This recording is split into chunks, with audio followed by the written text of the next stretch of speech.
Reaction. നമ്മുടെ വീട്ടിൽ കുറച്ചധികം പപ്പായ തന്നെ ഉണ്ട്. അപ്പൊ നമ്മൾ വിചാരിച്ചു ഇത് വെച്ചിട്ട് അച്ചാർ ഉണ്ടാക്കാന്ന്. അപ്പൊ ഞാനല്ല ഉണ്ടാക്കാൻ പോകുന്നത്, നമ്മുടെ വീട്ടിലെ പോരാളിയാണ് ഇന്ന് അച്ചാർ ഉണ്ടാക്കാൻ പോകുന്നത്. ഞാനിന്ന് ഹെൽപ്പ് ചെയ്യാന്ന് വിചാരിച്ചു, പിന്നെ കുറച്ച് വീഡിയോ കൂടെ എടുക്കാമല്ലോ. അപ്പൊ എന്തായാലും നമുക്ക് നോക്കിയാലോ. റെഡി? ഇത് നമ്മൾ നന്നായിട്ട് അരിഞ്ഞു വെച്ച് ചീവി എടുത്തിട്ടുള്ള പപ്പായയാണേ. നാരങ്ങ ജ്യൂസാണ്, വെളുത്തുള്ളി, പച്ചമുളക് പൊടിയാണ്. ഇത് എത്ര സ്പൂൺ കാണും? ഇപ്പം 3 കടുകും ഉലുവയും കൂടെ നന്നായിട്ട് വറുത്തിട്ട് പൊടിച്ചെടുത്തിട്ടുള്ളതാണേ. കായം വേണം, നല്ലെണ്ണയാണ് വേണ്ടത്, അച്ചാറിനാണല്ലോ.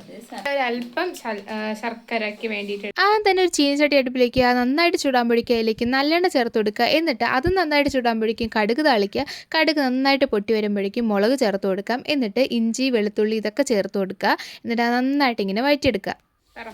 കറിവേപ്പിലയും ഇടുന്നു, ഇതിലില്ലാത്തത് കൊണ്ട് ഇപ്പം ഇടുന്നില്ല. അമ്മയ്ക്ക് ഭയങ്കര നാണം എന്താന്തോ. അപ്പം എന്തായാലും ഇത് നന്നായിട്ട് റോസ്റ്റ് ആവും. അമ്മയെ വീഡിയോയിൽ കാണിക്കല്ലേ എന്നാണ് അമ്മയുടെ റിക്വസ്റ്റ്. അമ്മയെ കാണാൻ കൊള്ളൂല, അതുകൊണ്ട് വീഡിയോയിലൊന്നും കാണിക്കല്ലേ എന്നാണ് അമ്മ പറഞ്ഞത്. നിങ്ങളുടെ അഭിപ്രായം എന്താണ്? ാണ് നമ്മുടെ മെയിനായുള്ള താരം വരുന്നത് പപ്പായ. ചീകി വെച്ച പപ്പായ ചേർത്ത് കൊടുക്കുക. എന്നിട്ട് നന്നായിട്ട് ഇളക്കുക. അതിലെ വെള്ളം പോകുന്നവരെ നന്നായിട്ട് ഇളക്കി എടുക്കുക. എന്നിട്ട് അതിലേക്ക് നമുക്ക് മഞ്ഞൾപ്പൊടി ചേർത്ത് കൊടുക്കാം, മുളക് പൊടി ചേർത്ത് കൊടുക്കാം. എന്നിട്ട് നമുക്ക് ഇതിൽ കായമാണ് ചേർക്കേണ്ടത്. എന്നിട്ട് നന്നായിട്ട് വഴറ്റിയെടുക്കുക. നല്ലപോലെ വഴറ്റണം, ആ മുളകും ഇതൊക്കെ അതിൽ നന്നായിട്ട് പിടിക്കട്ടെ. എന്നിട്ട് നമുക്ക് നാരങ്ങ ജ്യൂസ് ചേർത്ത് കൊടുക്കാം, ഉപ്പ് കൂടെ ചേർക്കണം. എന്നിട്ട് നമ്മൾ നേരത്തെ പൊടിച്ച് വെച്ചിട്ടുള്ള കടുകും അതുപോലെ ഉലുവയും ഒക്കെ ചേർത്ത് നന്നായിട്ട് ഇങ്ങനെ വഴറ്റിയെടുക്കണം. നല്ല പോലെ അത് വഴറ്റി വരുമ്പോഴേക്കും എണ്ണയൊക്കെ നല്ല തെളിഞ്ഞ് വരാൻ തുടങ്ങും. നമ്മുടെ അച്ചാർ റെഡി ആയിട്ടുണ്ട്. ഇനി കുറച്ചുകൂടെ ടൈം എടുക്കും അതിൽ നന്നായിട്ട് എണ്ണയൊക്കെ തെളിഞ്ഞ് വരാനായിട്ട്. അപ്പോഴേക്കും സെറ്റ് ആവും. അപ്പോൾ എന്തായാലും നമുക്കിപ്പോൾ ഒന്ന് ടേസ്റ്റ് ചെയ്ത് നോക്കാം, കാരണം എനിക്ക് ഭയങ്കര കൊതിയായിട്ടിരിക്കുകയാണ്. അപ്പോൾ എന്തായാലും നമുക്ക് കുറച്ച് ടേസ്റ്റ് ചെയ്ത് നോക്കാം.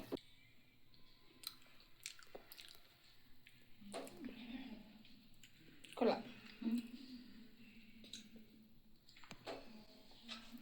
എല്ലാവരും ഒന്ന് ട്രൈ ചെയ്ത് നോക്കുക, എന്തായാലും എല്ലാവർക്കും ഇഷ്ടപ്പെടും.